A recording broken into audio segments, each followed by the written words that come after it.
If you'd like to be a guest or suggest show ideas, drop us an email or a direct message. We'd love to hear from you. Clarity Media, human stories, grassroots solutions. Subscribe, like, follow, and share. The Bay Area Mental Health Hour, Clarity Conversations, and We the People. Building trust for the first time. Out of chaos comes clarity. Clarity Media. Like a spotlight. Just winning, media life spinning, media life spinning. Hi, my name is Taylor. I'm the founder of Taylor J Collection. We are a women's contemporary clothing brand located right here in Oakland, California. The journey of a woman comes with many changes, and that's why we are very intentional about all of our designs and collections. We make sure to provide elevated comfort, sustainability, versatility, and of course, style. If you're in the Bay Area, come by, say hi, and take some comfy pieces home to add to your closet. Shop with us online at taylorjcollection.com. Tune in weekdays to the Bay Area Mental Health Hour on YouTube, Instagram, and on Facebook. You'll find us covering issues surrounding your everyday coping skills and your mental health and wellness. And remember, your mental health matters as much as your physical health.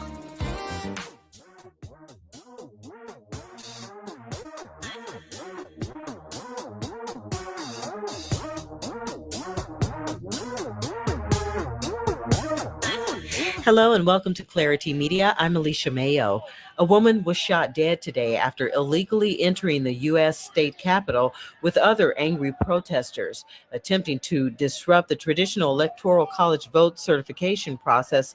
The unnamed victim was a part of a group egged on by President Trump's allegations of a stolen election by Democrats. Lawmakers gathered on the Hill today to certify the election of Democratic President-elect Joe Biden, as the incumbent Donald Trump and his attorneys have run out of angles to appeal the presidential election results.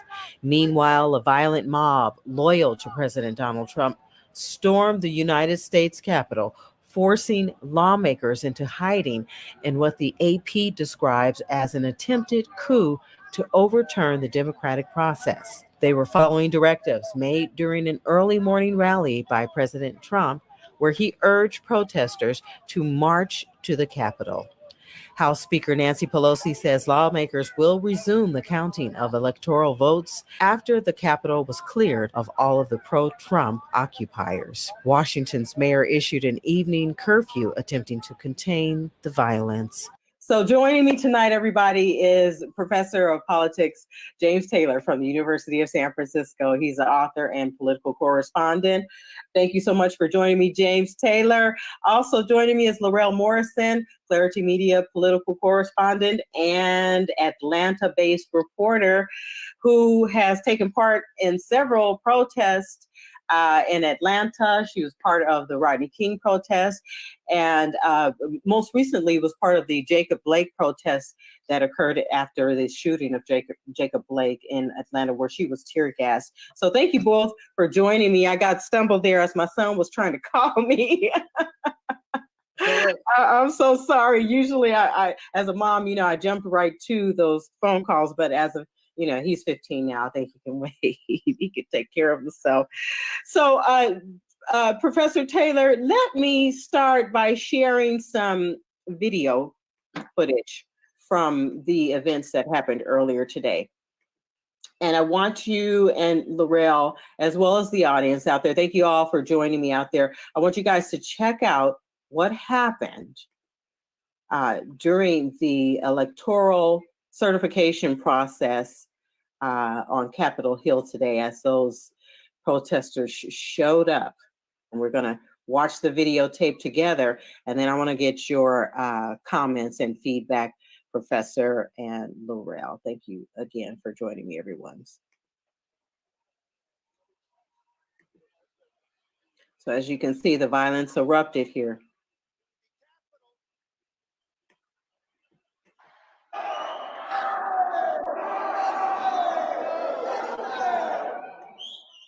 Pause. Thank you. We were just told that there has been tear gas in the rotunda, and we're being instructed to each of us get gas masks that are under our seats.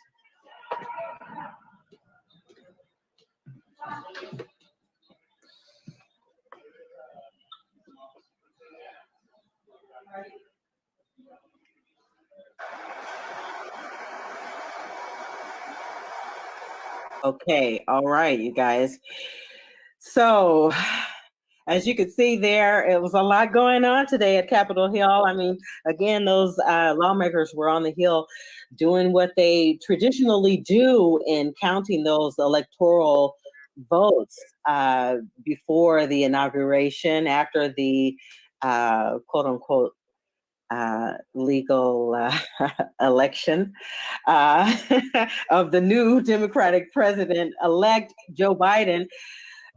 So let me start with you, Professor.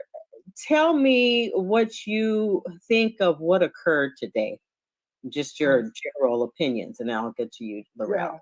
Yeah, thank you. And it's great to be on with Laurel and to meet you electronically. I have a lot of thoughts, and they're not nice in terms of how I understand what's going on now. In other words, I'm not being mean, but I just think the nature of the analysis is not flattering. I think white people in America, not all, obviously, but I don't feel like just making that distinction, because that's just more of the oppression and games they play with our heads, is to make sure we say not all white people are evil or racist, and yet we've had 400 years of racism from white people, independent of the good ones. So it doesn't matter that they're not racist white people. It doesn't matter that they're good white people in the world, as long as racism prevails. As long as racism is the norm, and Martin Luther King or Reconstruction or Jack Johnson or someone like Jackie Robinson or Barack Obama or Martin Luther King breaks through, the norm in America is racism. Every once in a while, Martin Luther King or Obama or Kamala Harris will break out, but the norm in America is racism. And that's the reality. And too many Americans have been tricked and brainwashed into thinking that somehow America is not racist first. America is not even a country. America is a racism. And that's what I tell my students, that America is a racism. And when you keep trying to understand it as a country, you'll be confused. These people have shown us they are willing to bring this whole thing down because they don't see us as a unity. They see it as a them versus a us. So the Black community and the Black population, from the beginning, we were free for centuries here in the Americas before the Europeans showed up. And then all of a sudden, we become these objects of their desires to build wealth. So they built 500 years of wealth. And now that the American government is no longer able to buttress the white population up with this false sense of racial superiority, where we all have technology, we all have intelligence, we all have resources, we all have the ability to learn and develop ourselves now, they're still living in some sort of prehistoric obsession with being white. And that's what Ta-Nehisi Coates tried to convey in his book, Me Against the World, is he kept saying the people who identified themselves as white. What we're seeing is not about America. It's not about all of us. It's about white people and a narrow segment among them at that, who are obsessed with the idea that our advance or liberation is somehow at their expense. That's the problem. There's white people who have seen us engage in democracy through the 1619 Project, through democracy, through voting in the midterm, in the primaries, voting in the general election, voting in the elections last night. Black America is responsible, listen carefully, for 18 million votes since Donald Trump won in 2016. Since 2016, including last night, 7 million, November 3rd, 7 million votes. We have beat him by 2 million on the night he lost, and we beat him by 8 million in the midterm in 2018. So about 18 million, mostly Black people, have been the only opposition. We've been the main opposition to Donald Trump. And if it wasn't for Black folk, one, Obama would have lost both times, so there wasn't no white breakthrough and moment of white post-raciality that we reached with Obama. No, white voters rejected Obama twice. And if it were not for non-white voters, Obama would have lost both times. And so we're really still in the norm. Trump is the yin yang to Obama. Or if Obama's the yin, then Trump is the yang, and they both reflect white racism. Trump immersed himself in it, headlong, and still doing it proud and loud. And hey, he told these racists tonight, I love you, right? And Obama, on the other hand, ran away from racism. So when I say yin yang, Obama and Trump both understood racism similarly. Obama avoided it for 8 years, and Trump has swam in it for 8 years. And now we're seeing the culmination of it, where they want us to turn it off. They want these white folk to turn it off, but you can't turn this off now. You open up this floodgate. You open up the gates of hell as it relates to racism, and now you got to deal with it. And so people are in the streets on both ends of the spectrum. We got the Trump protesters, we got the Black Lives Matter protesters, and we have the average citizen protesters like Miss Laurel Morrison, who has been protesting in the streets as a mother who just got fed up. Laurel, talk to me about what you saw in that video and give us a little bit of your background on when you started protesting in the streets yourself. Well, the video, thank you for having me. The video today was just upsetting because, one, it was incited by the president, not a movement that of voters or groups, or, you think about how we come together and organize and, you know what I mean? And it was public. With purpose, yeah. We're underground. Like, media doesn't even get to know what we're planning, like, to the best of our ability. This was public.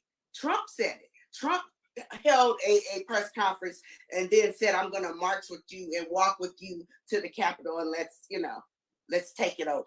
He incited this. So when I think about how that started, and then how when we march and we are fighting against something. My first protest was at the age of 17 in Oakland, California, in the 90s, when Rodney King, that was our first time seeing something like that, even though we knew in our community it was happening, but that it made national news finally. And that was enough for my generation then to come out and do only what we've heard about, what maybe, we've been told about, because at that time, 30 years ago, 40 years ago, we still had relatives alive that were in the civil rights movement or knew someone who knew someone, and even if it wasn't in the history book. So we really made a statement. But what moved me again to march in Atlanta, fast forward to being a mother now, and Black Lives Matter, was Rayshard Brooks. And yeah. So you were out there, and I have a picture of you when you were out there. So let me just share this picture with folks here. Let's see if that was after being pepper spray, and that's what really pissed me off today. That they were called protesters, that even though it was planned, there wasn't, the amount of force and coverage and military and police that there was for us, even though it was planned. And then when they got there, it was still nothing happening. So you were actually tear gas. There's Laurel. Yeah. Were you crying, or was that the tear gas on your face? That was, when you get tear gas, you have no ability to control breathing out of your nose, your mouth, coughing. It's like someone throwing pepper in your throat, you inhaling it in your nose, and it being thrown in your eyes at the same time. So all these, you're trying to see, you're trying to run, you're trying to breathe, you're trying to escape, all at the same time. Mm-hmm. And That had never happened to you before. You didn't No. expect it. I also saw the video that you took where the police were literally like driving through the protesters in the car, where they almost hit a couple of people, or did they actually hit a couple of people during that protest with you? I believe they did. And put it in reverse, backed up and went back through the Yeah, protest. it was very intentional. And they were the officers that were in front of the fire trucks that came the second time. They came the first time and decided to let the fire burn.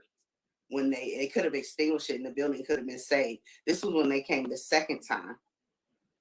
I mean, So- the fact that we're having this conversation in 2021 after a Black president, right? All day I've been doing media all day, and I've been trying to keep control of my emotions, but I honestly can't find any other intellectual or understanding of right now except white racism. And that they're sick, that they are sick, that they need help, that they need spirituality, that they need God, that they need something more than what they got, because what they got, all they got is racism now. And that ain't enough, because for 500 years, the American government and the Western countries of the Western world lied to white people and told them they were racially superior. It artificially elevated them. I've said this on your show before, and they overwhelmingly kept Black people down. So it wasn't like they just allowed white people to just develop. They allowed whites to fully develop with full resourcing and funding from the American state. And then they also kept us down as any competition for centuries. Now, when we talk about reparations, we are just saying, hey, fix us, we're broken, right? White people wake up every day, and reparations is the whole system. Reparations is a system where white people don't have to worry about being shot jogging down the street in Atlanta. White people don't have to worry about going to a hotel and coming down in the lobby, and a woman that lost her phone there 2 weeks later comes and attacks your son because she thought he had it 2 weeks later. And she's from California. White people need Jesus. And I mean that in the most, I don't even mean that religiously. I mean it as a metaphor that they have a sickness. And I'm a professor, and I'm saying it publicly, and I am not afraid to say it. Because what else explains what we're seeing? We ain't the ones out there doing this. When we protest, it's because some cop shot us in the neck or stabbed us or shot us in the back. Like the brother yesterday in Kenosha let the cops get off for shooting his brother 7 times in the back. We will rise up for that. They're rising up because we voted. So that's a sickness. They're rioting and burning down their capital because Black folks saved democracy in Atlanta, Georgia. That's what this is. This ain't got nothing to do And with this was conservatism. before it was announced that we were totally blue. So talk about that, Laurel. Okay, I so voted early. Professor It took all of James 3 Taylor, months she is in out Georgia. and showed up. Say that again, Laurel. Yes. Say it again. I didn't hear I you. said we came out early and we showed up in Georgia. Yeah, and they couldn't take it because they thought the racism was going to win. And then when they saw, really since Biden with Clyburn in South Carolina, I've been telling people who will listen to me, Black people in America are the most sophisticated voters on the planet, more sophisticated than white people in America. Because even whites, they don't have a sense of mission or a sense of we-ness except with regard to non-whites who they don't see themselves as connected to. But for decades and decades and decades in social movement history, in other words, I think we are the one group well adjusted to right now, which is why in Atlanta, in Savannah, in Augusta, Black folk are feeling good about. They know they honored C.T. Vivian. They know they honored John Lewis. They know they honored Ella Baker. They know they honored Martin Luther King and the very pulpit that he preached from with this brother being elevated. That's one of the best things about living here. And there's so many people not from here that don't have a sense of history like you do when you get here. Because you learn it. If you didn't know it before you came, you learn it when you're here. Wow. And that's one of the great things about Atlanta. And the powerful thing about that is that Black people were on a mission to save democracy, to stop this racism, push back on it. And the tragedy of what we're seeing is there's no alternative explanation for what we're seeing in Washington, D.C. and around the country, mainly amongst them. Right now, Black folk are feeling good about themselves. We are happy that we have killed the wicked witch through elections, not through violence. And instead of white people watching us and learning and saying, well, damn, Black people are really committed to democracy. The 1619 Project that said Black people are the real keepers of democracy in America was true. Instead of them joining us, I'm not talking about the young who got up with us. I don't want to forget what we saw in the spring when young people from every background rose up. I'm acknowledging that. Please hear me. But I want us to understand this is still a racial reaction. This is not a citizen dissent reaction. This is racism only in America, in the city. So these people are racist. They are not neutral. And I don't think that anybody who's in leadership, if the mayor of Atlanta, DC, or San Francisco, or any other Black leader should be counseling Black people to reconcile and make peace with these people. These people are at war with us, and it is insane. It is insane if anybody tells us to forgive them. But before you get to the war, it's that they fear us. That they fear us. No, I would agree. So Laurel, now I'm going to pause the video there that's running. Let me ask you now, because you're in Atlanta and you talk about being there on the soil and getting a real sense of what it means to be there. You told me earlier that the governor of Georgia, Brian Kemp, held a press conference today, and he talked about calling out the National Guard. And tell me what else you heard in his coverage as I look for that video. He did. And this was while CNN was still obviously covering what was happening at the Capitol. And right before he had his press conference, they had just announced that we did turn blue and Ossoff won. So I thought he was coming on to talk about that. But he actually first mentioned how reprehensible it was. All the activities and the violence and everything going on at the Capitol. He acknowledged that that he was against it, so that that was good. And then he talked about employing the National Guard, and I'm trying to understand why. If he thought the Republicans here would maybe go to the state capitol and protest, right? Because we turned blue, or he didn't really say why. So he mentioned that. He never mentioned, the state turning blue, him stepping down, saying goodbye. He didn't mention any of that. But one comment he did make that I did not agree with was in talking about and being totally against the protest and riots today, really, that happened at the Capitol. He said that we had peaceful riots in Atlanta. And I disagree with that because I was pepper sprayed. Okay, you know that. I don't know how the comparison. There's no comparison. There's no. Let's take a listen. What's happening there and now, and the reactions from law enforcement. No comparison. Right. Okay. So let's listen to Governor Kemp as he addresses what's happened today. Let's see here if I can get this going so we can check it out. As you all know, in Georgia, we had peaceful protests all summer long, allowing people to let their voice be heard on an array of issues that we had going on in our state and in our country at that time. But we certainly did not allow anarchy, and we will not allow that now here in the state of Georgia.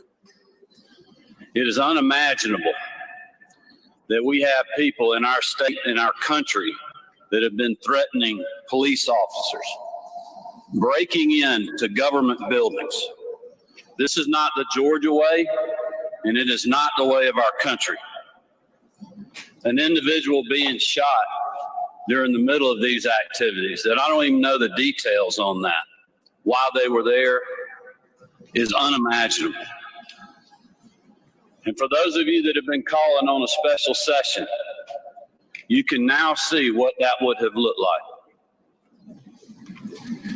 Rudy Giuliani saying, quote, trial by combat, end quotes, is simply outrageous, and there's no place for that in our nation. I want to let my fellow Georgians know that today I will be extending the previous executive order that has activated the Georgia National Guard. That will continue to be in place this coming Monday, and they will be called up as needed. I feel confident that they will not. We have to come together in this state and in this country as we move forward. Now I'll turn it over to Lieutenant Governor Duncan. Okay, so What reason will we need the National Guard here? They only post up at the state capitol, which you can't even park. It's very hard to get to. It doesn't even collect a volume of protesters because it's right in the middle of downtown. And then you have your alternative, the other place where they post up, which is in the Black neighborhoods, especially during the time of Rayshard Brooks. They block the interstates, they block the exits, go each ramp exiting and entering on both sides, north and south, of getting anywhere. You can't get anywhere near it. So I don't understand why. Have you seen any Trump protesters out in force where the National Guard would be needed in Georgia, in your neighborhood? I don't think they've been called or threatened to be called before now. That's what makes it interesting. And is there any activity going on down in the ground that merits what he's talking about? Are people protesting and gathering right now? Not that I've heard of, but I will have to take a look. Not in my time. Yeah, I haven't seen anything. So I'm like, why is he calling the National Guard? It's DC that's on fire, not Atlanta. No idea. Right. It's a sickness. I mean, I think we have to keep in perspective who all these people are. Stacey Abrams was here to make sure we don't get caught up in defending the Secretary of State, who is on their side. He did everything he could to help Trump. He even purged, according to Tasha Brown, 225 or 250,000 mainly Black votes in Georgia. And, you know, Trump still attacked him. In other words, he said, boss, I'm trying to help you. I'm trying to steal this election for you, but I can't do nothing else without going to jail. And Trump said, all of y'all going to hell. You know, he burned the whole state up. And, you know, that the same thing happened to Jeff Sessions. I don't feel sorry for these racists when this sick demon man, this Beelzebub man, turns on them. They all earn it. They all earn it. And again, Black people are very Christian in their disposition toward other people. And I don't mean that theologically. I mean that in terms of our character as a race. We as a character, again, I'll sit here and debate anybody on the proposition that Black America has a level of spirituality that no other group in America has. And I'm not talking about religion. I'm not talking about church going. I'm talking about you shoot up a church and they find a way to forgive your evil self, your demonic racist ass. But it starts at home. Yes, ma'am. ma'am. The only way I know that is because of how I grew up in California and to move here and raise kids. Just today, just this week, in fact, yesterday, my son plays baseball. He's a junior at Westlake. He's a pitcher. Nice. He's been, you know, COVID has been very challenging for, you know, them getting together and things like that. So he's been working out on his own.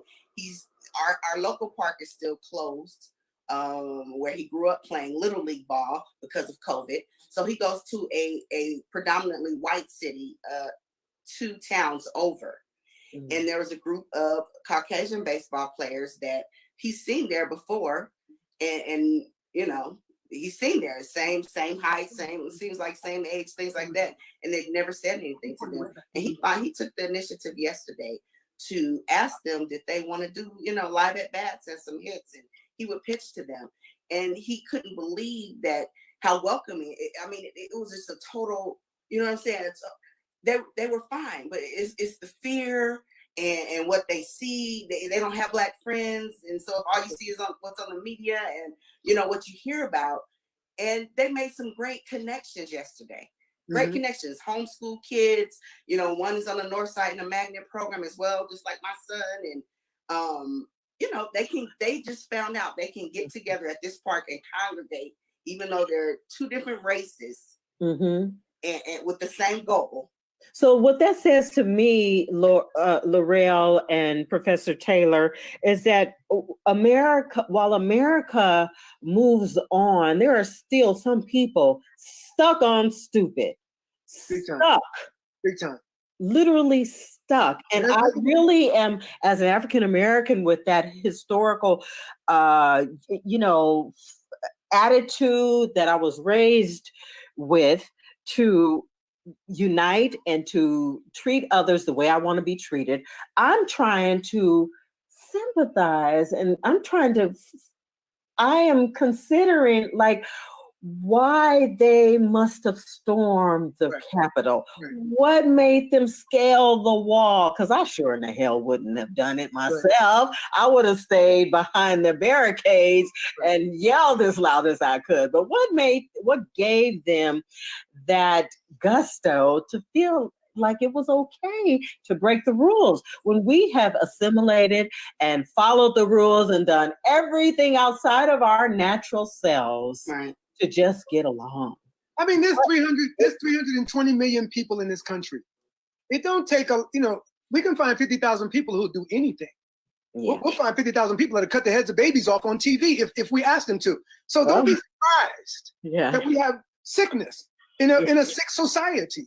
And I want to, sort of be clear that when you think about what's happening tonight, a lot of this behavior has already been demonstrated. We're just seeing more of it. This was Kenosha when everybody celebrated that young white man's mother driving him across state lines in Illinois to Wisconsin and killing someone, and then driving him back across state borders. And the next time she's in public, she gets a standing ovation from a room full of people. That doesn't happen to black mothers.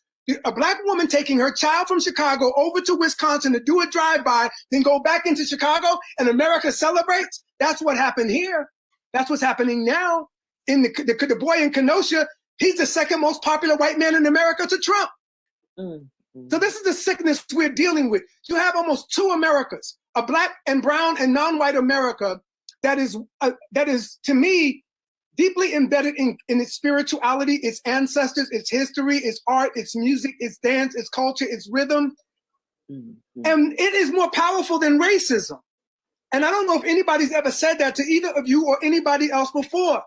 But I am convinced the more and more I've been thinking about what's going on in our society, and the more I look back at our history, and the more I look at what has survived, I realize our culture is as strong as it was in slavery. Right. Our black culture. And it makes you want to go back to segregation. Yeah. You know what I'm saying? Be together. Right. So because that was the point where, before integration, there was this sort of cultural genocide that happens. Fortunately, in the South, I think, Laurel, you all do a better job of recovering this in Georgia. I got family in Georgia and in South Carolina, in terms of trying to, like when you go to LA, you go to Atlanta, you'll see 20 black folk together in a group. Out here in Cali, you'll see 20 Mexicans in a group, in family, but not black folk, unless it's some special occasion. And I'm talking about just every day, going to, the local restaurant with the, you'll see, I would see all these black folk. I'm like, wow, black people in the South are very similar to Latinos. I had a major culture shock when I moved here. I moved here originally in '93 to attend Clark Atlanta University. Wow. And it had major culture shock because I'd grown up going to private schools in California and this and that. The reason I chose Clark Atlanta, that was after doing a year at a state school in California that was pretty much looked like how I grew up, with every race. Okay. But I had never had a black teacher except for a substitute in 8th grade. And it was a male, and he had a big influence on my life. And at that point, I said, I'm going to go to a black college because, and I came to Atlanta and it blew my mind. Yeah. Now, I had been at a conference in Virginia right before Katrina in 2005, and there were about 20 black political scientists all just meeting together in the conference. Out of several hundred, we were just having lunch. So we ended up, men and women, sitting in this hotel lobby for about 12 hours, and hundreds of people joined us, and they were mostly black Southerners. And so I'm being a New Yorker, I'm talking about white people in the North and the South and the differences in the West Coast. And the black folk, to a person, they were all just quiet and cool about it. Like they had this confidence that we know how to deal with white people. Y'all are the ones that are confused out there in the West Coast or up in the Northeast. We understand what we're dealing with, and we negotiate that. And so, to me, there's so much more potential for us as a people going back south and very few people know this. Since 1970, for 51 years, every major city in America, in 70 on, from Oakland, San Francisco, Richmond, Black people from Chicago, Detroit, LA, have all been going back home to the South for 50 years, quietly, one by one. I'm from Richmond. You know what I'm saying? Know. Richmond, Cali? Yes. Yeah. Oh my goodness, I'm calling that your town. Right. I'm calling that your town. Which I think is a very important city historically. Black folk, even out here, don't appreciate the deep history of Black Richmond is just as important as Black San Francisco and Black Oakland. They and don't in fact, talk they, about they, it. And they that's are what I'm inseparable. talking about, the difference between celebrating culture in Atlanta versus other places. And that's what I'm suggesting is like, Black people have to take a panoramic view and realize we're still here, and we strong. What we've seen last night was Black people showing that they are still alive and they still care and they are still trying to fight for this country. That's what we learned. And this white backlash is typical.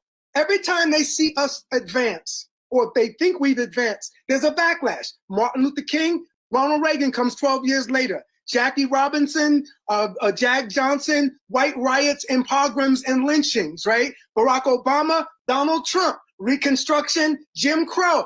So we've been through this. This is the nature of race in America, is this dance. When we move forward, they say, no, y'all get back.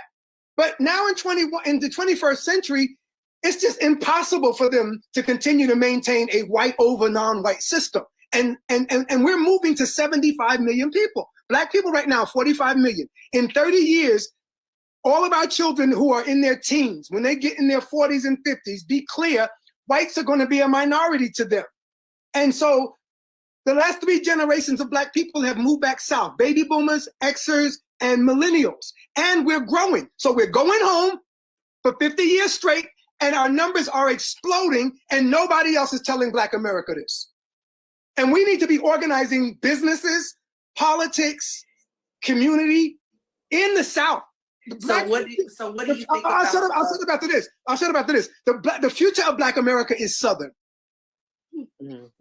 So what do you think about Freedom, Georgia, and the movement? They just acquired some more acres. It was at 100 acres. They're at 500 acres now. Yeah, see, that's what I'm saying. They need to do that for the rest of us, even if the rest of us never go there, so we can mentally benefit from knowing that Black folk achieved that and that there are alternatives. I think Akon, the singer, is putting together billions of dollars in Africa, trying to do the same thing, trying to say to Black people, there's some place you can be in the world where there's not hate directed at you.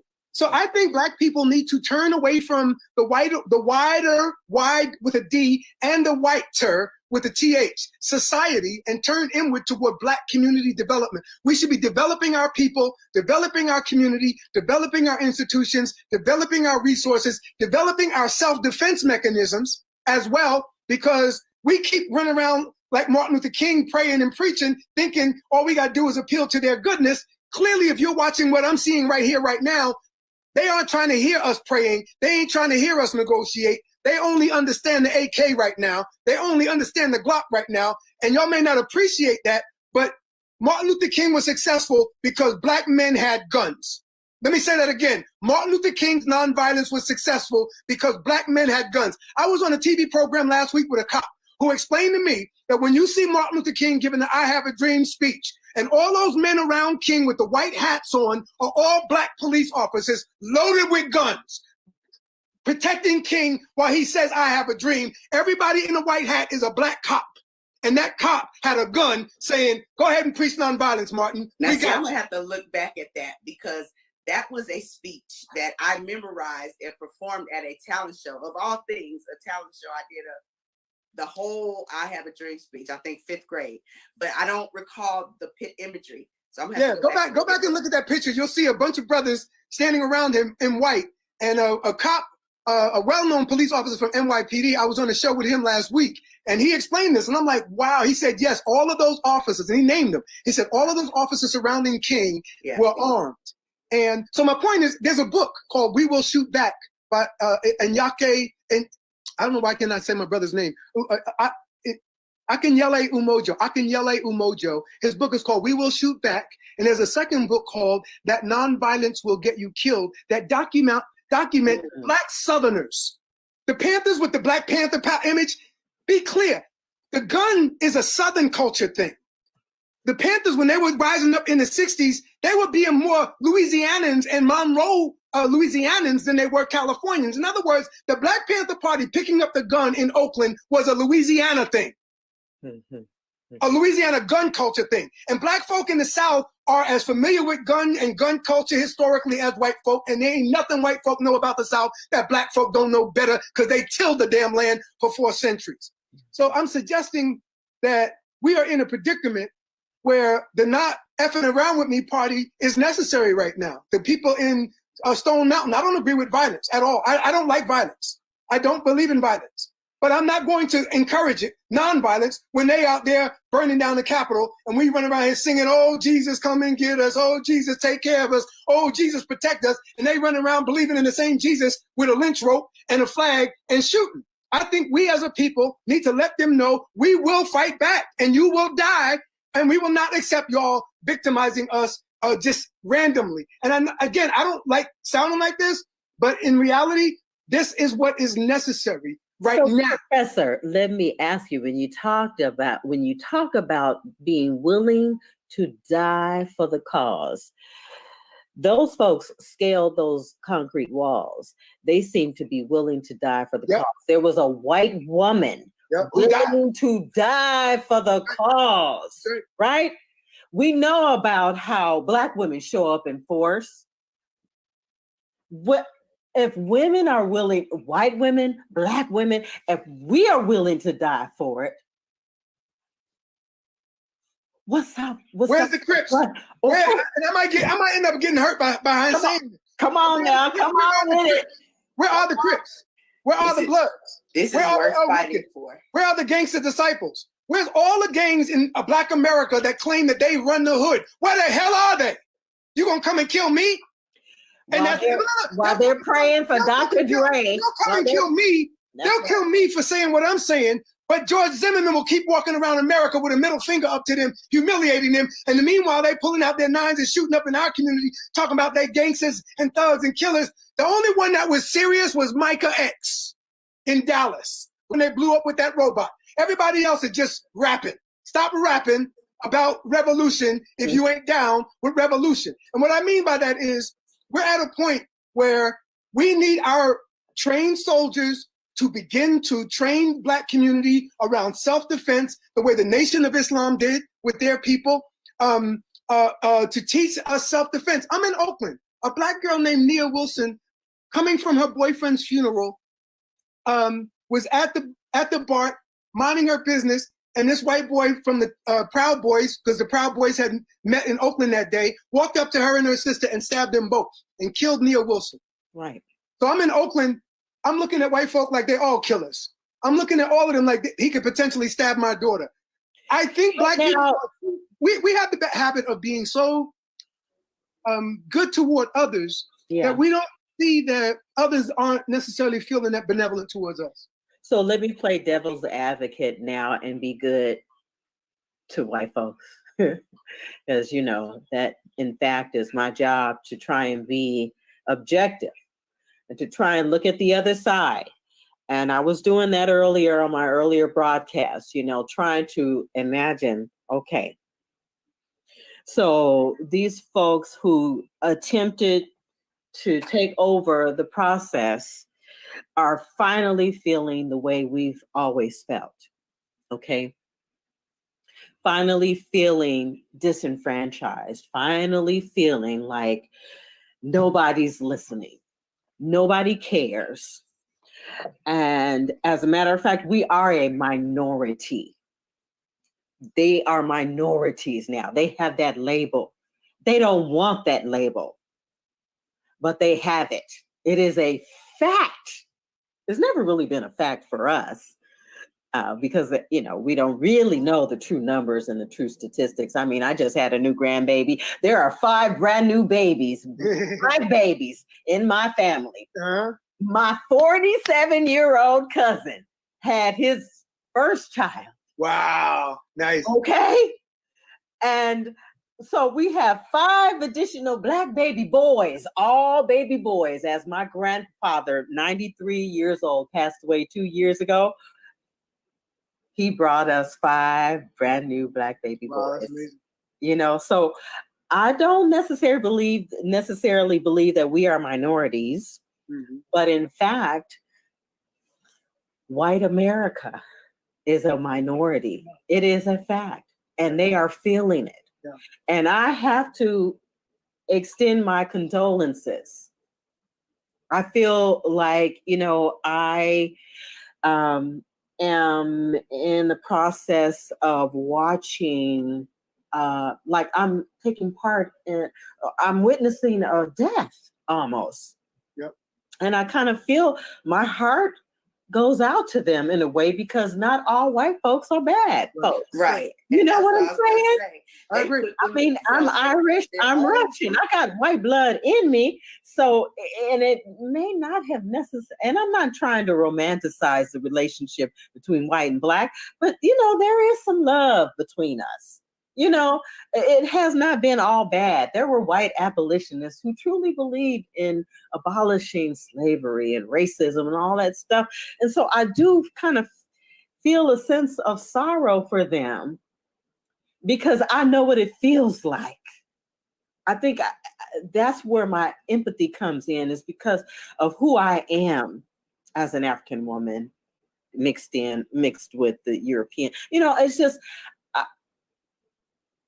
I don't know. How do you guys feel about that? Do you have any sympathy or empathy at all? And I know you do, but explain what it feels like and how. I don't. I have no sympathy. I have no empathy or sympathy, because what Wow. we're going through is not necessary. Other white people in the world ain't acting like this. Some are, and you know, mainly the young men who are upset with, you know, being alienated from their societies. But I'm saying, what I've been trying to say this whole show is that Black people have reached a level of being able to relate to other human beings from a standpoint of goodness. That we, generally speaking, when we wake up, I'm not talking about all of us, and we're not all perfect. I'm just saying, generally speaking, when we wake up in the day, it's about the day, it's about other human beings, it's about the good, right? I'm not talking about gangs and you know, criminals. Right. I'm talking about everyday people, right?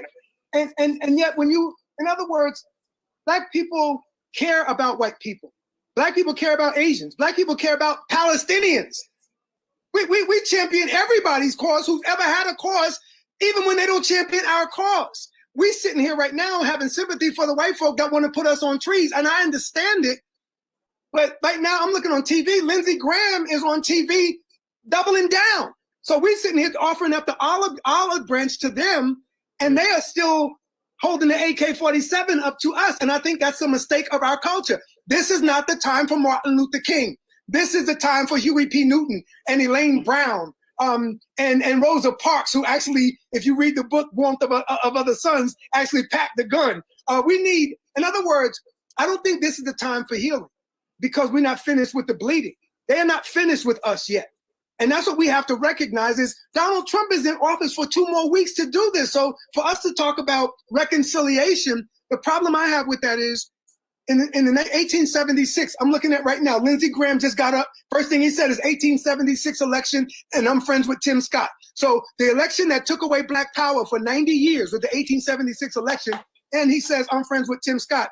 As he stands up, the same senator who called Georgia and tried to get it overturned himself before Trump, and the same senator who told Black folk in South Carolina, you are not allowed in South Carolina unless you conservative, is on TV. So I cannot possibly be prepared to make peace with a people who are doubling down on their racism.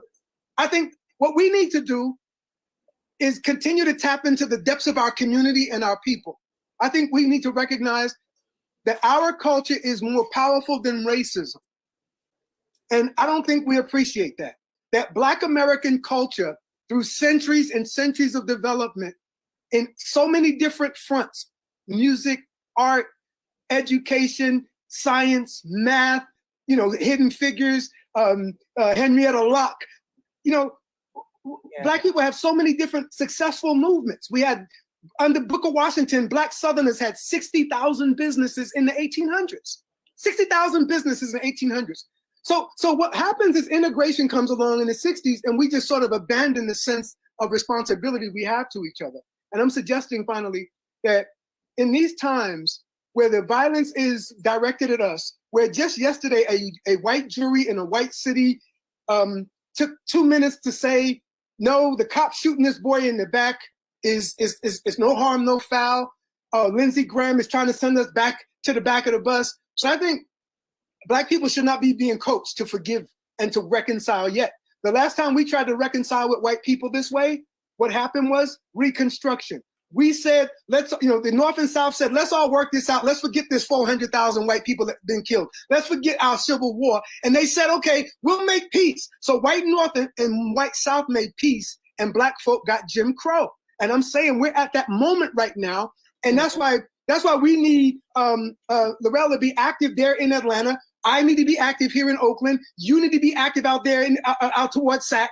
We need to be, all of us, doing anything we can to help our people at this time. So let's look at a little more footage of today's events where we will see thousands of people gathered in support of Donald Trump.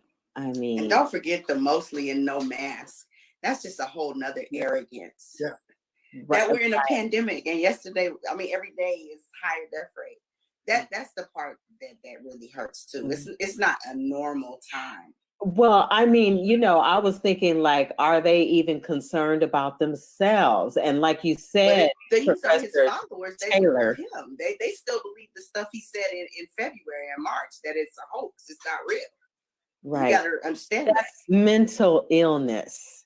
That is true. I needed Dr. Jason Outlaw on here tonight with us to describe some of that. Well, I think, let me say, I want to add to that. I think you're right. That's what I was saying earlier. They're sick. And what I mean by that is, right now, as America is in crisis, because capitalism has come to its point and it's not reducing everything that it used to produce, they don't have a whole lot of cultural resource to tap into. I'm talking about the dominant group. Don't have a culture to tap into.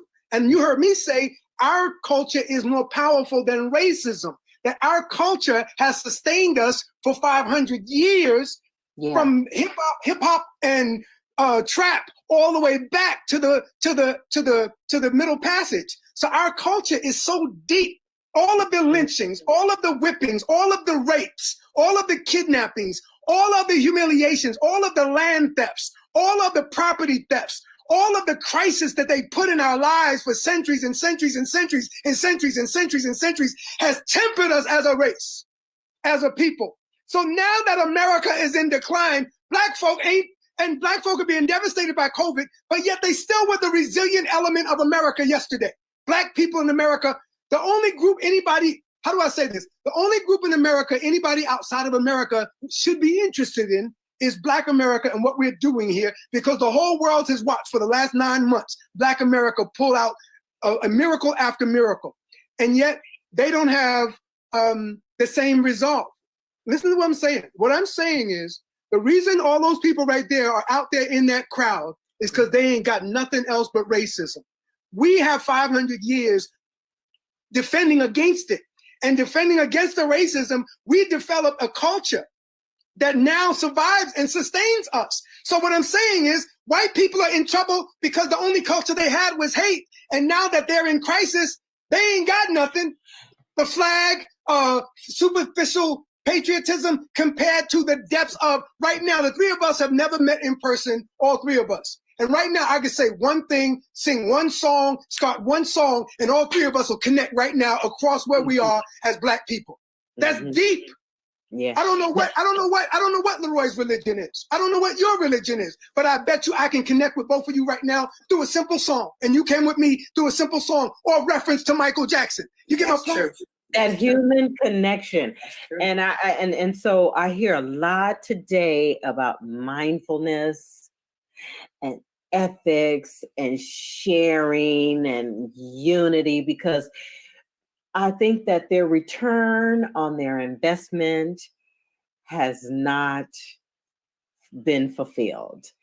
They have not invested in the human connection. They have not invested in relationships with people. They have not invested in the morality of America. And the culture of America is all about unity and being together, not divided. And so their return on investment and all of their business focus is now yielding the results that they have invested in, unfortunately. Yeah, so let's just, let me just run this video here and let's just take a look. Paula White, you know, speaking to them. And she needs to repent, and every white preacher in America needs to repent. The white church should repent. The white church in America is in sin, and the white church in America is ungodly, and the white church in America should repent to Black people and to God for this racism. Because it's been institutionalized in the churches. And she's the number one preacher in Trump, and she preaches to a bunch of Black folk from Tupelo, Mississippi. So gone are the days of the mega church, I guess, huh? No, those ain't going nowhere. Creflo ain't going nowhere no time soon. They're gonna be here. That pimping ain't going nowhere no time soon. But I have great respect for the church, and I have great respect for pastors, Black pastors like Reverend Warnock. I respect them because I know that the reality is more common amongst them is someone broke, like the brother from the movie The Preacher's Wife with Corey and Whitney Houston, you know, when they were husband and wife in that movie. That's the reality of a preacher. Broke, always trying to help people, never kept, you know, keeping up, always tired, always coming from always doing something to help other people. And I think Black folk, especially our comedians, are too quick to put down our institutions like our churches and our preachers and things of that sort. I'm at the point in my life where I'm saying, we don't have a whole lot of other institutions left. We better nurture whatever we got. And the Black church is our most important. That's why Kelly Loeffler attacked it and attacked Reverend Warnock. Not only nurture, but clean it up just a little bit because we have our own work to do, I think. Yeah, she made the critical error of condemning a pastor and attacking the pulpit of Martin Luther King's church, and that's why she didn't get elected. And I think we have to appreciate that, like when people talk about Black women, you know, in the way that we hear people talking about Black women, that is important to me because Black women are sacred to me in that way, that we must nurture. And you know, I don't want to sound patronizing in any way, so I'm trying to avoid that. But I'm saying, just like I value everything in our community, we should value women and everything in our community in terms of keeping our community healthy and making it healthy. Let's take a look quickly at a previous news package on the Black Lives Matter protesters in Washington, D.C., protesting peacefully and getting different results. Let's just check that out. Let's see here. Today, pending his decision about a controversial photo op and about the location for an upcoming rally next Friday. Our DC Bureau Chief Ross Palumbo live now with the details on this one. Ross. Well, Calvin, protesters in front of the White House gathering once again. Take a look. There are a few dozen right now, and this crowd keeps growing. The president, though, is not inside right now. He's in Bedminster, New Jersey. Earlier today, the president was on Fox News once again defending removing all these protesters using tear gas and force just 12 days ago. I think it was a beautiful picture. The president praising his own photo op made possible by gassing and pummeling protesters. I should not have been there. And dismissing apologies and criticism from the country's top generals. Do you think it's significant?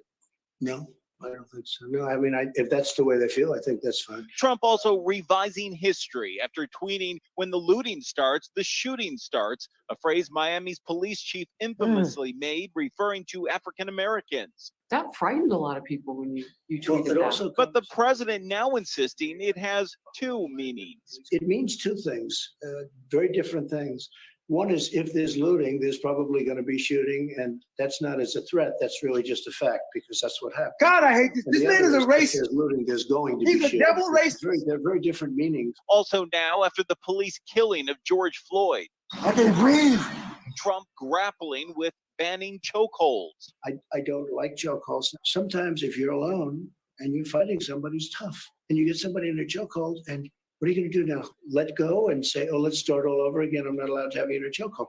It's a tough situation. Now, Trump also standing by his decision to campaign next week in Tulsa, the scene of one of the worst massacres in African-American history, on the same day the end of U.S. slavery is celebrated. Is that on purpose?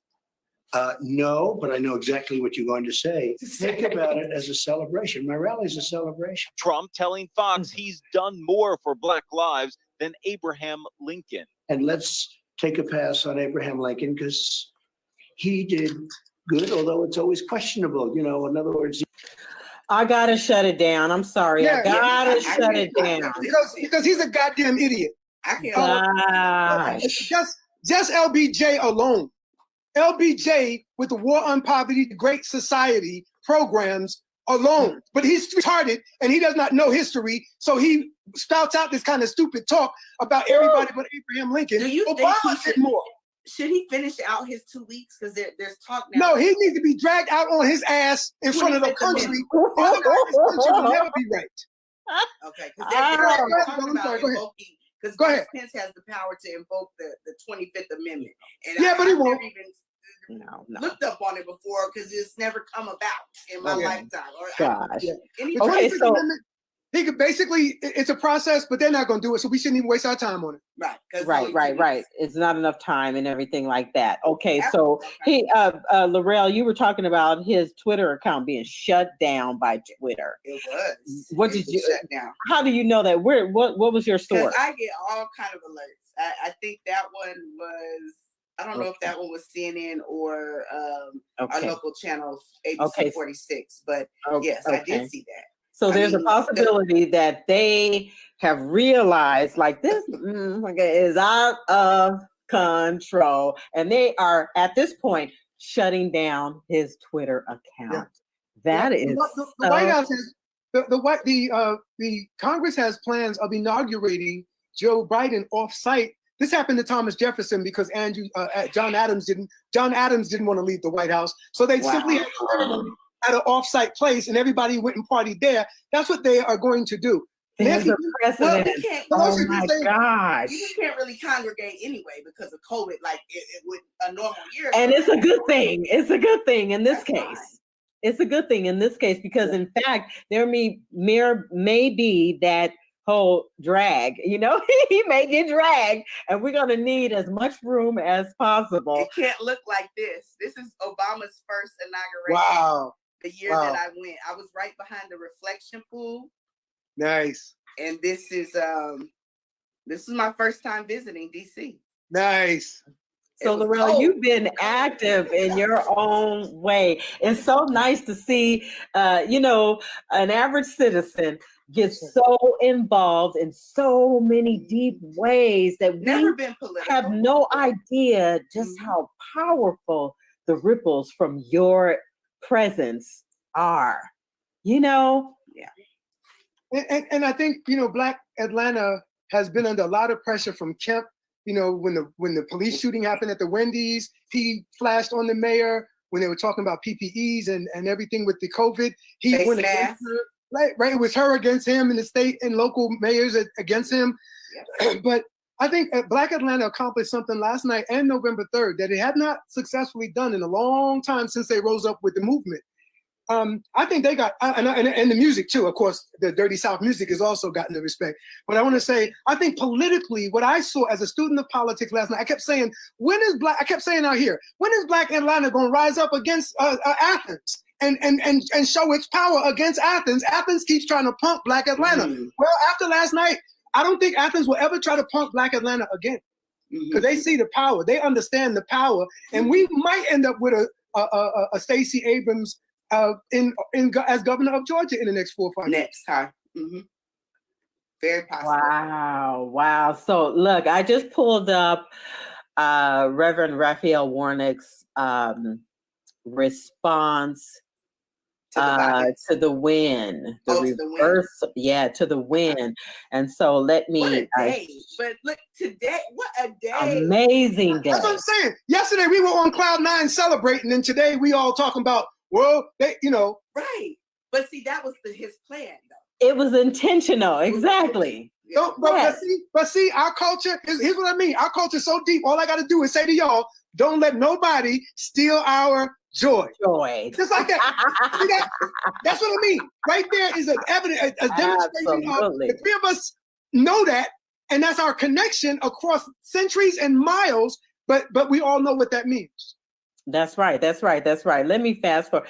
Okay, so YouTube has a way of sneaking in ads and stuff. Let them get past their ads. So Reverend Raphael Warnock calls projected win reversal of the old Southern strategy on The View today with Whoopi Goldberg leading the conversation. Let me see, because I don't even watch this anymore. Let me see.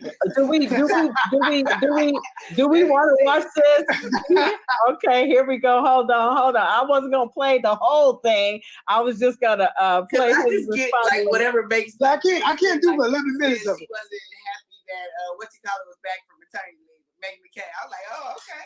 And I have to say, I have to tip my dreads to Georgia, because I never thought that we would see this kind of change. And when you look and you realize that there's never been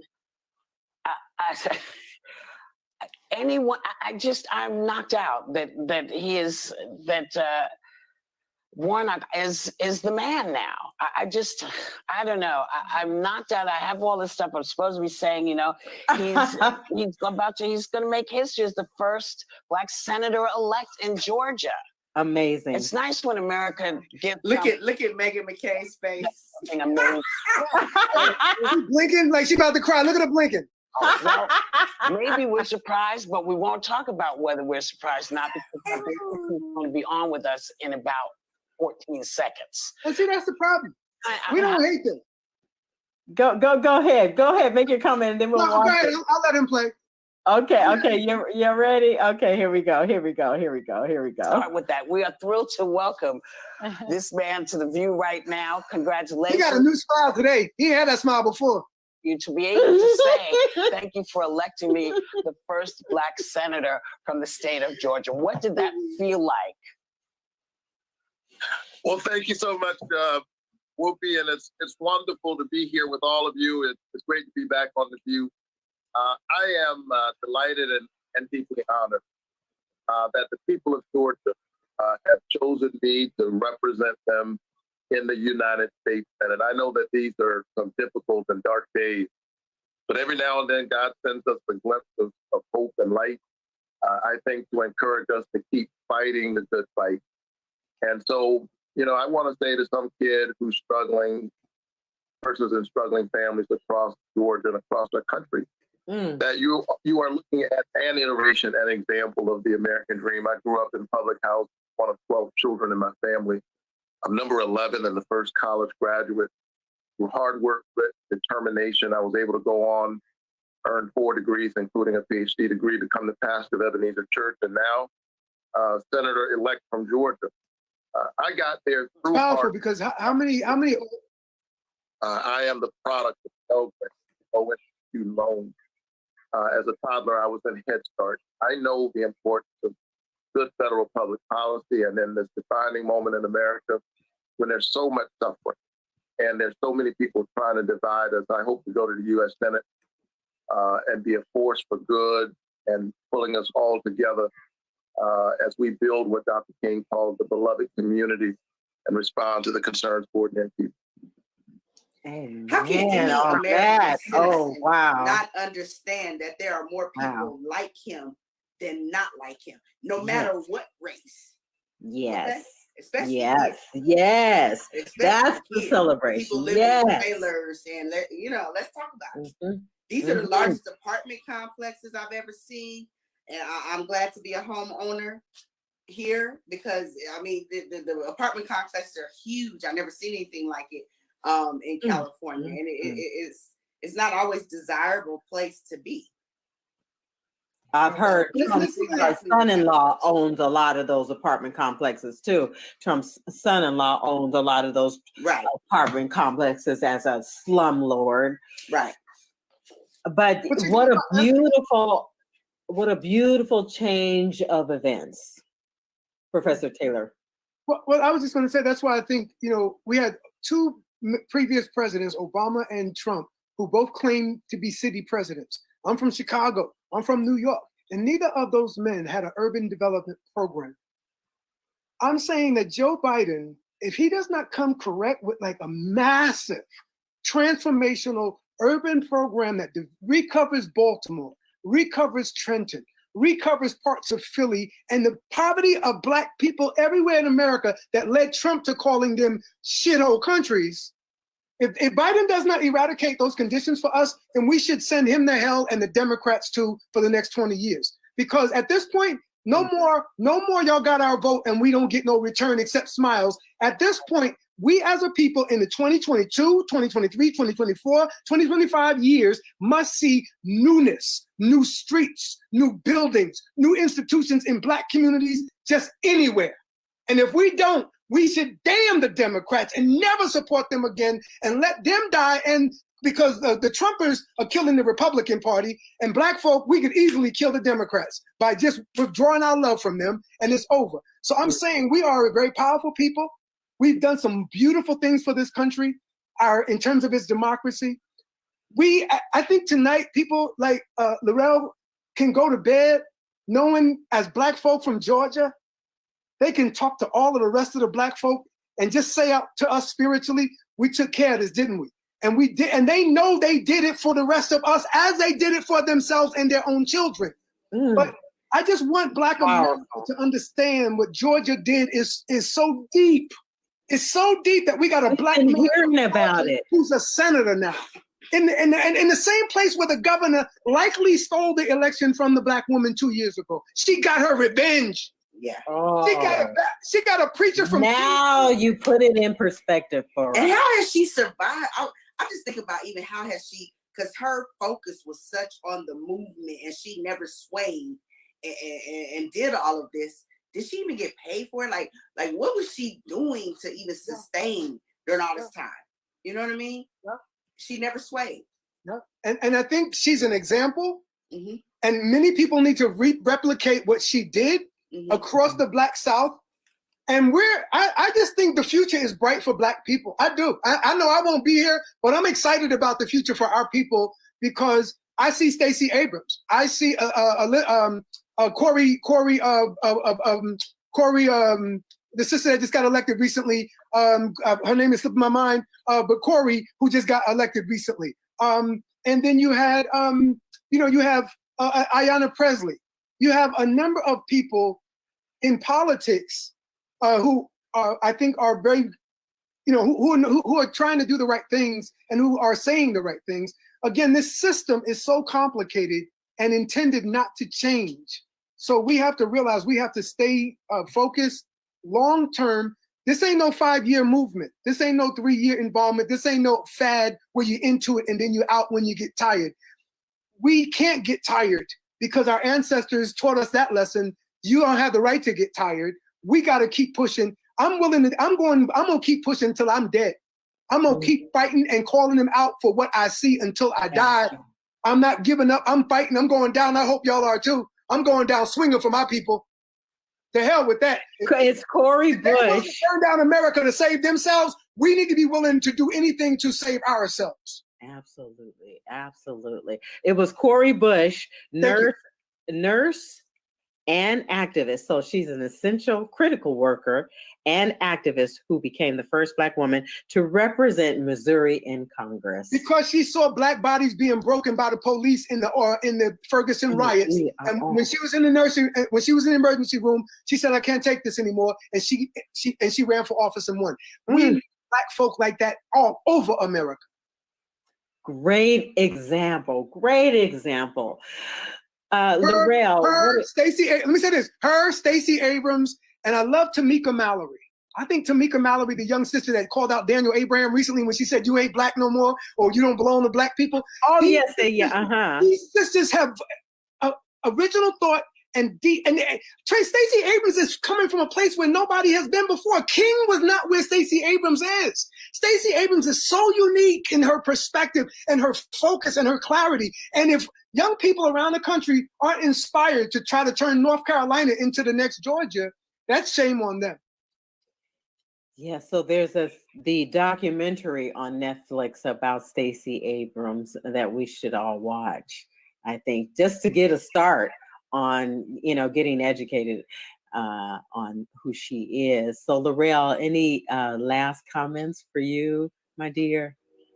No, it's just been a day. I tried to stay up late last night to see, if they were gonna call it, and they didn't. I'm like, I'm trying to go to sleep, and then you wake up, and I've been following this all day, and I never would have thought, even with Trump in office, I had no expectation of seeing what I saw today.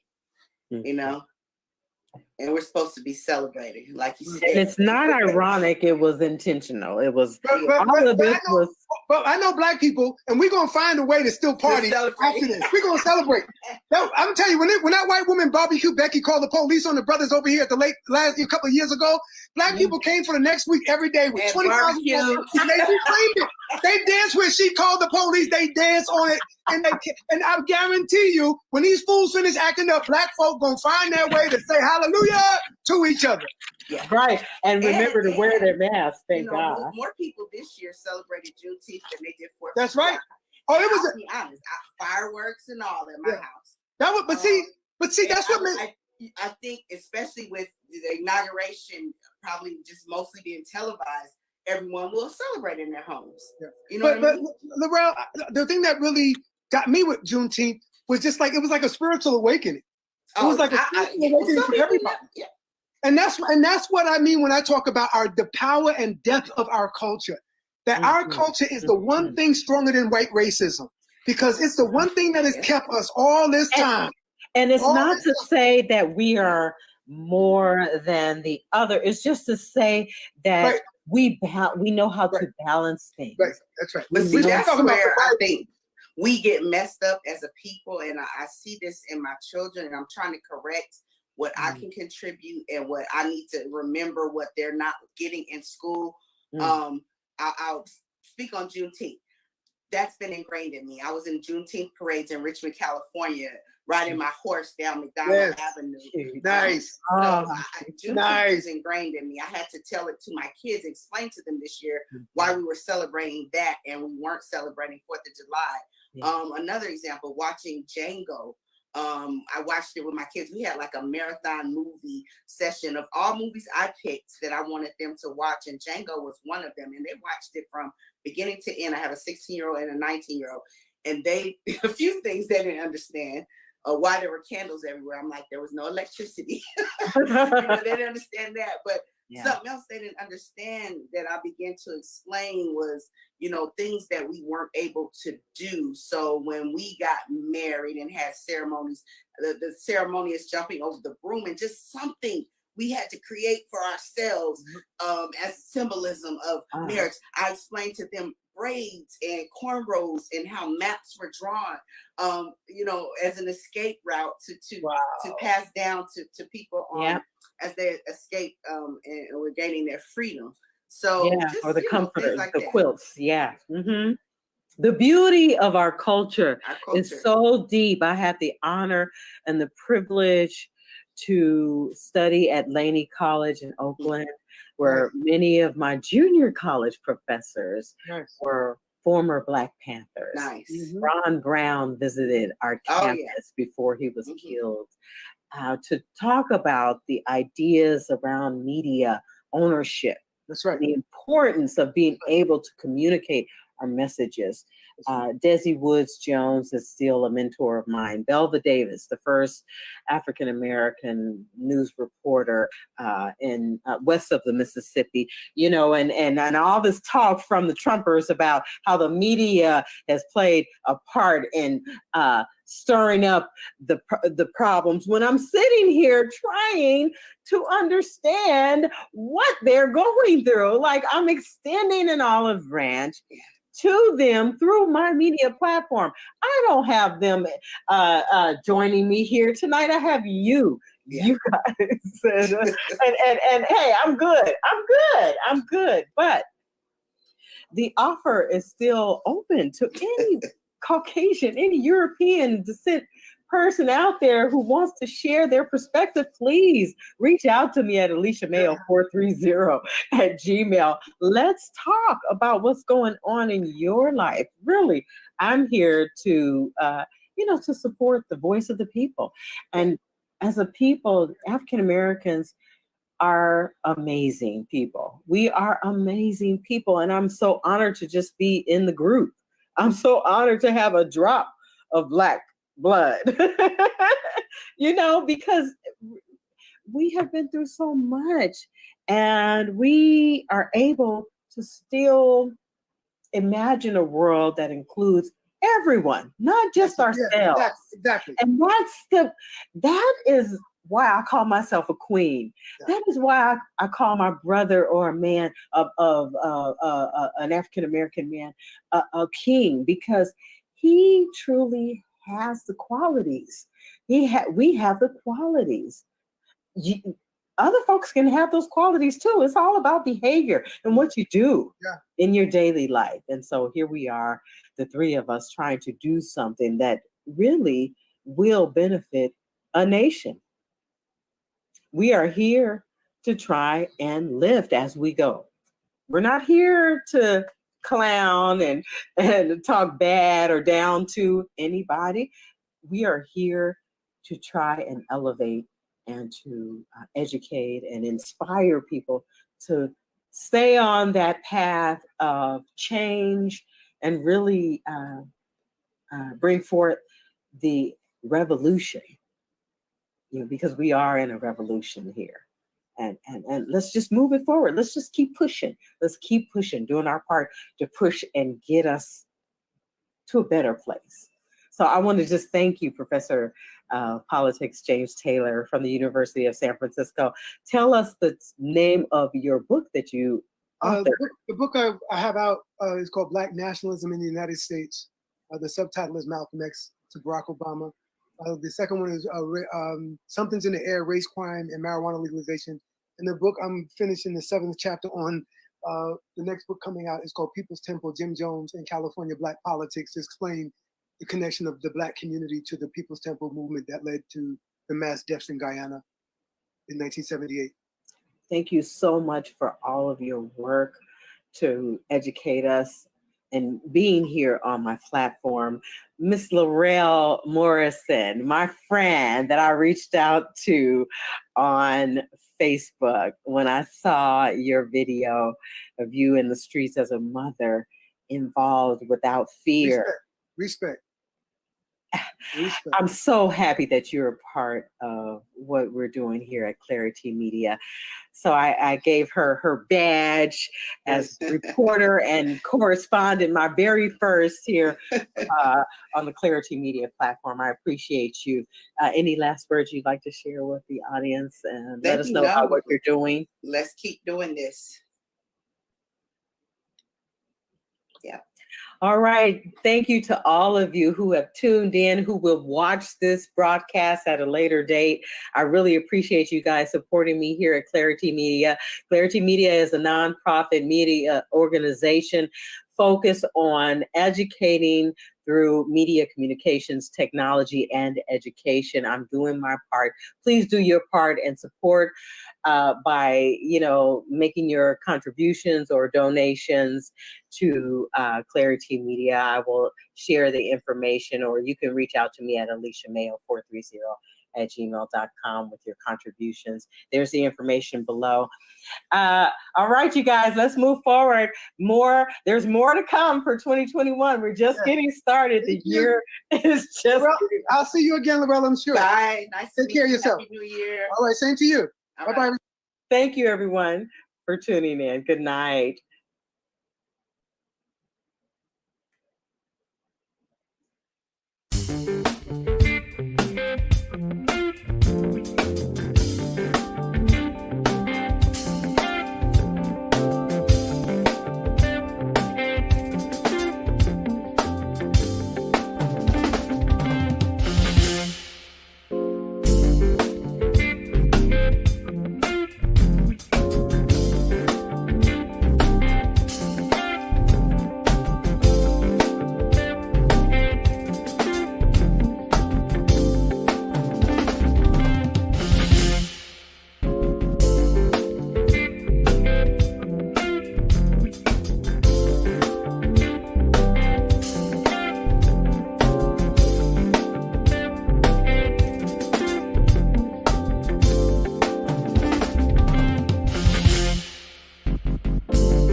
Tune in weekdays to the Bay Area Mental Health Hour on YouTube, Instagram, and on Facebook. You'll find us covering issues surrounding your everyday coping skills and your mental health and wellness. And remember, your mental health matters as much as your physical health.